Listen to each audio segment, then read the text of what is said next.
Happy summer, everybody. Today is Friday, June 27th, and we have the top free science fiction and fantasy bestsellers for you to read this weekend. That's because every Friday, we here at MetaStellar read the first few chapters of each of the top five free fantasy and sci-fi books on Amazon. Amazon has a bestseller list just of free sci-fi and fantasy books. The link to that is in the description box below. Great one to bookmark. And today's list includes a magical baker, two epic fantasies, and an alternate history in which the Soviets are about to beat us to the moon.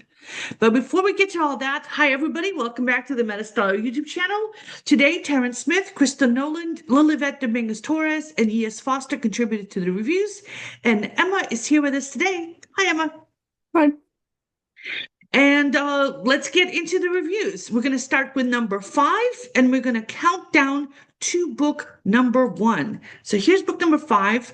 Let me make that a little bit bigger so you guys can see the cover. And I love this cover. This is Fangs and Frenemies by Sierra Cross. And it's the first of 3 books in the Blue Moon Bay Witches, a magical mystery series. The second book is $4 and it's in Kindle Unlimited. And we've reviewed this book before. So Krista Nolan read this for us, and since she's not here with us today, I'm going to read her review. So in Blue Moon Bay, everybody's got a magical secret, including Hazel Greenwich, our protagonist. Her mother and her sisters are really good at beige magic, but she's a natural at green magic. And when she works at her grandmother's bakery, she uses magic to bless wedding cakes for successful marriages. But on the eve of the wedding of an old high school nemesis, she's interrupted by the bride and must go to the wedding to finish the spell. And to make things even better, her familiar is an old VW Rabbit, a car with a mind of its own. So Hazel is snarky, but she's well-meaning. She's the family outcast, and her grandmother is the only one who supports and encourages her. But Hazel is worried that her grandmother is losing her magical touch and that she will be running the bakery on her own all too soon.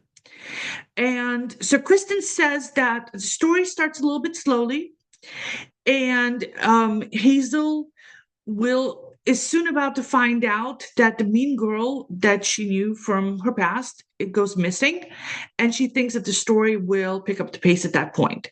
She said it's well written, it's in a humorous style, made her chuckle a few times, but the book is too slow for her.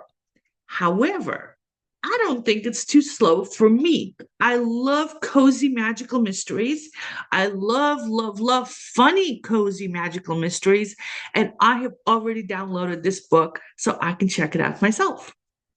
Okay, let's go on to book number 4 on today's list, which is A Vengeful Realm, a box set of the entire Vengeful Realm epic fantasy series by Tim Facciola.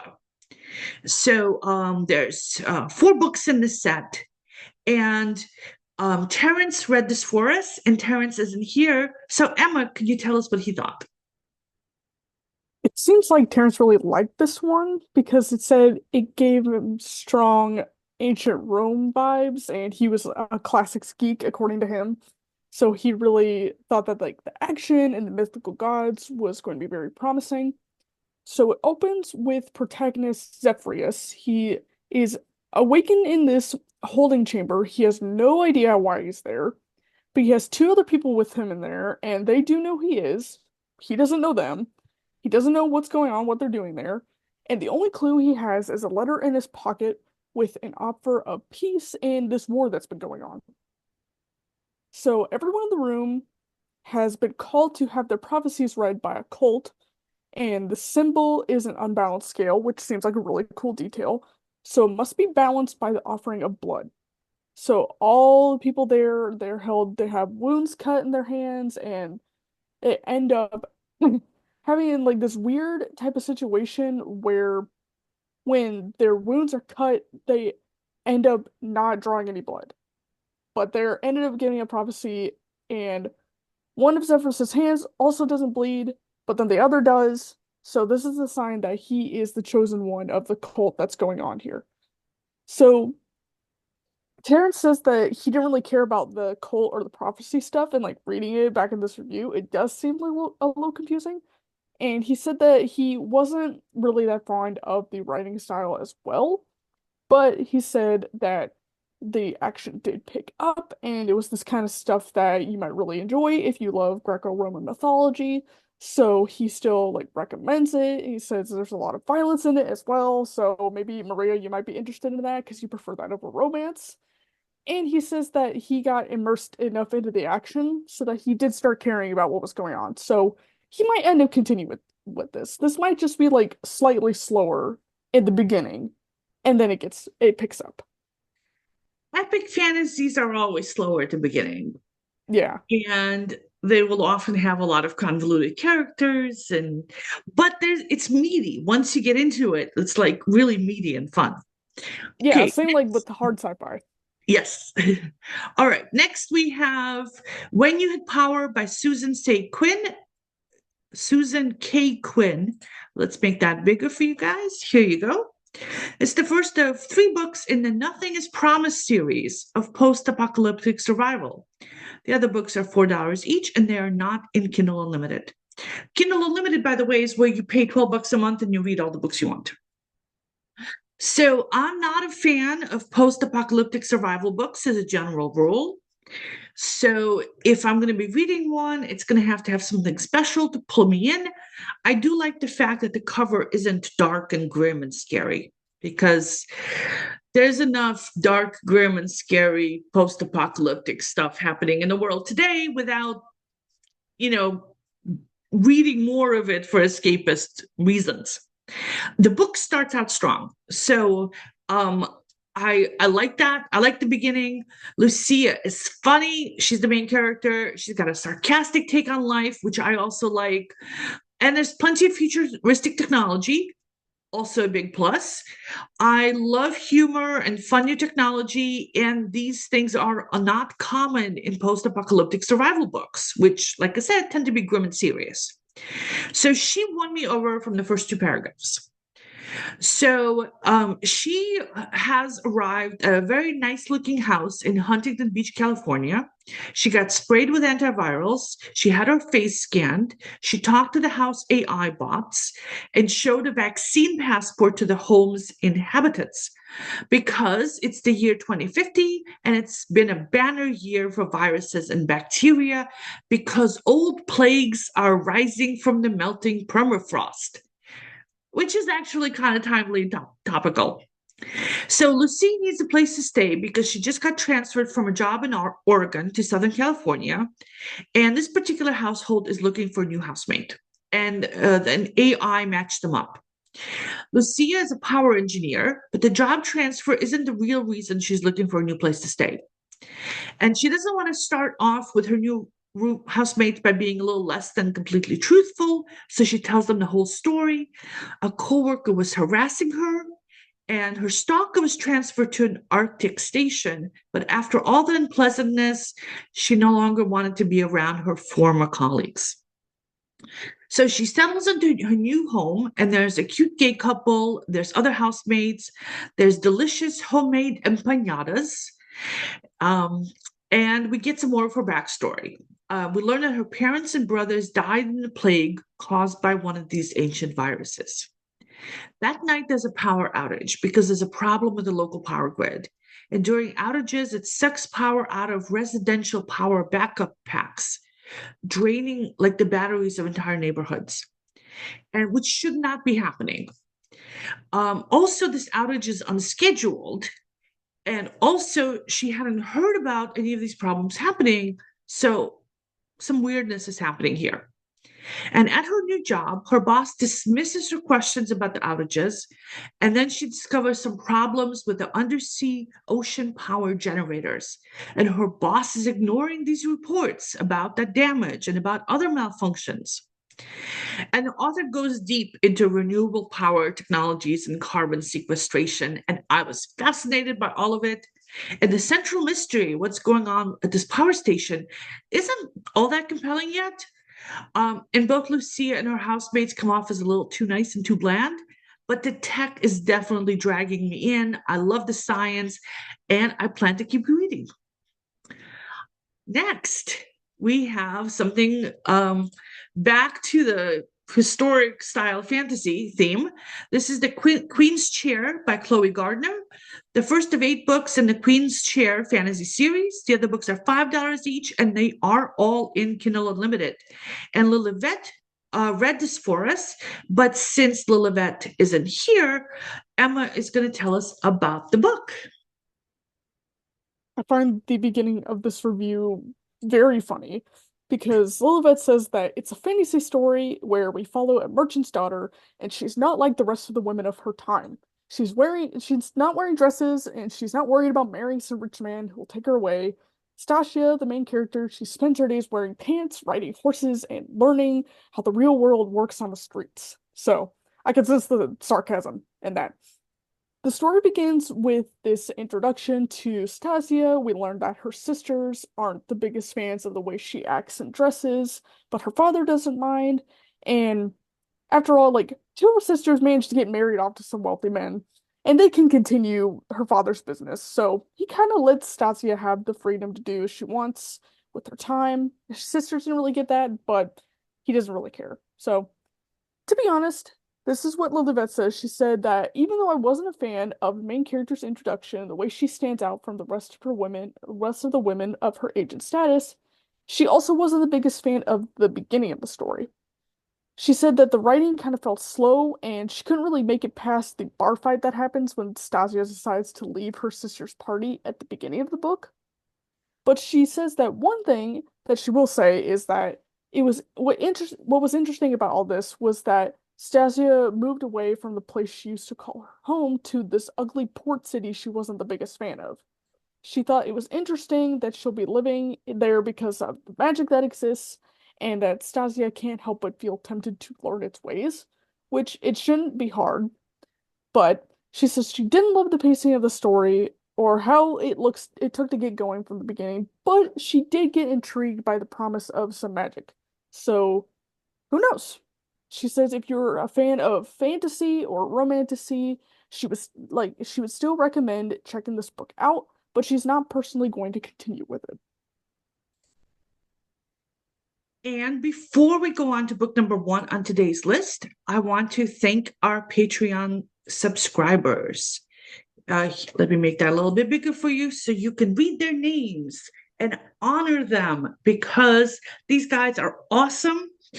MetaStellar is an online magazine of science fiction and fantasy, and we publish original short stories all the time. Like pretty much every week we have new short stories on our website.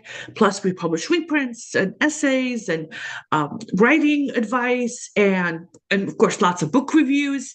And all of this is possible due to the donations from our Patreon supporters and to the people who join our channel.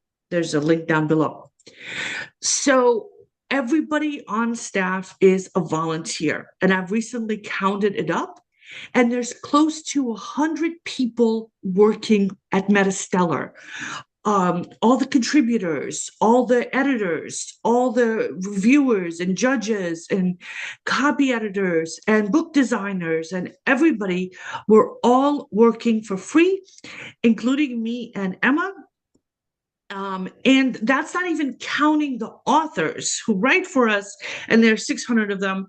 And like I said, we pay for original fiction contributions, so they do not have to work for free. We also publish anthologies. Let me pull that up. So we have 3 anthologies already out: Year One, Year Two, and Year Three, which is the best stories from that year of MetaStellar. Emma is currently editing the 4th annual anthology that will be out later on this summer. And we also publish original novels. We serialized Gods and Monsters last year and published it beginning of this year. And the book has made the Nebula Award reading list. We are so thrilled. It's next to authors like John Scalzi. We could not be more excited.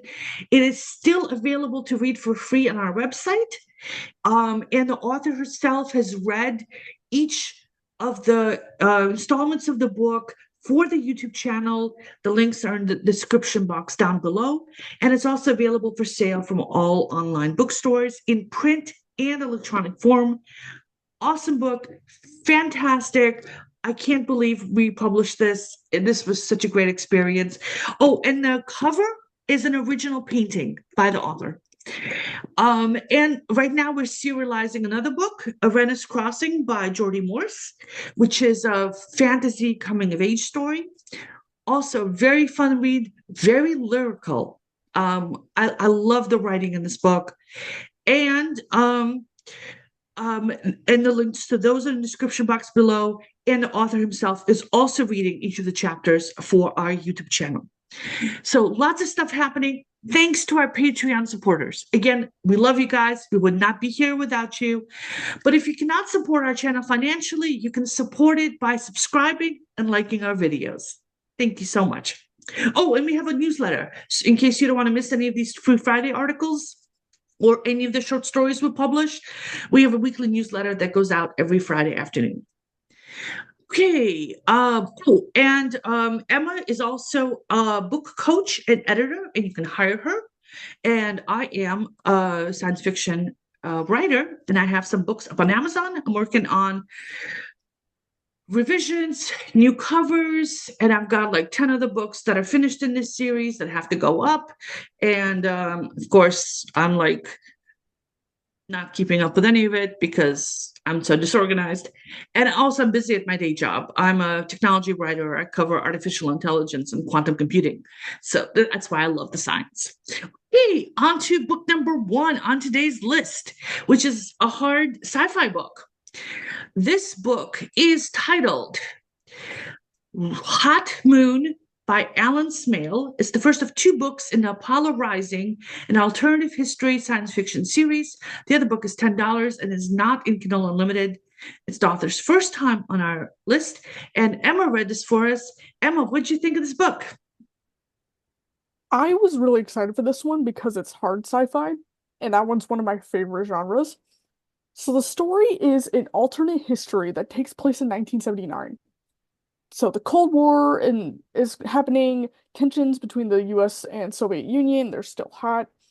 However, one of the Soviet missions in this universe had a woman on its crew. So the Soviets went up to space, and in the space race, the United States was like, hey, we're going to promote equality too. We're going to send a woman to space, and she's going to be the first woman on the moon. So this is just kind of to show up the Soviets, but this is where we meet Vivian. She's this young woman, and she wants nothing more than to journey into space. So she spent all her time in school being looked down upon because she's a woman, passed up for promotions, things like that. But now she's about to become the first woman on the moon. Because at this point, it's 10 years after the 1969 moon landing, and the Soviet Union and the US are still engaged in the space race. And I just found this whole thing really interesting because of it being alternate history. I haven't read a whole lot of that. So the story technically begins just after Vivian gets shot at while out in space. So she's out there, and all of a sudden she sees bullets flying past her. And now she's free floating between her space station and the ship. She has no idea what's coming at her. And she manages to look over, and she sees a Soviet craft. And a man appears on the hatchway, and he prepares what looks like a rocket launcher. He's aiming directly at her. But we then move back to 2 hours earlier. So Vivian and several crew members have arrived on the Apollo 32, the Columbia space station, and there they hope to prepare for their trip to the moon. And the book spends a bit of time detailing how Vivian makes it into the station, how she and her crew prepare for a televised interview with CBS. They're doing all these kinds of things. You get a little bit of an introduction to the other crew members. And suddenly, an alarm goes off. So Vivian and the crew look to see another craft approaching, and they guess it's a Soviet craft. It looks like the Soviets aren't going to be coming in peace, and that, yes, that was a joke. So I loved everything about this. I loved the concept of the alternate history. I liked Vivian as a character. I thought she was interesting. I liked all the details about the rocket and the space station. And since it was hard sci-fi, there's a lot of technical details, but I did enjoy that. However, I will say that it might come off as a bit slower. The book is a little bit slow on the slower side, but it's got all the technicality in it, and like that's just part of the genre. And I personally I don't mind that. So it might come off as slow to other people, but I definitely recommend it, especially if you enjoy hard sci-fi. I love hard sci-fi. So, have you read The Martian? No, I haven't yet. I'm starting to like all the classic sci-fi books. I've been doing that for the past I was, however I was long. going to ask you, how does it compare to The Martian, which is like very hard sci-fi? Yeah, But you wouldn't know because you haven't read it yet. But it's on my list. this is definitely up my alley. All right, so this is going to be a good weekend. Excellent, excellent. All right, everybody, I want to thank you very much for joining us here today and listening to us blather on about free books because we love free books, don't we? Yes, we do. Okay, and um, I'm going to put some videos up in the corners there so that you can watch an interview with Geordie Morse, author of RENNA'S Crossing, and you can listen to him read the first installment of the serialization of that book. Thanks, everybody. Don't forget to subscribe to the newsletter and like and subscribe to the channel. We love you guys. Bye bye.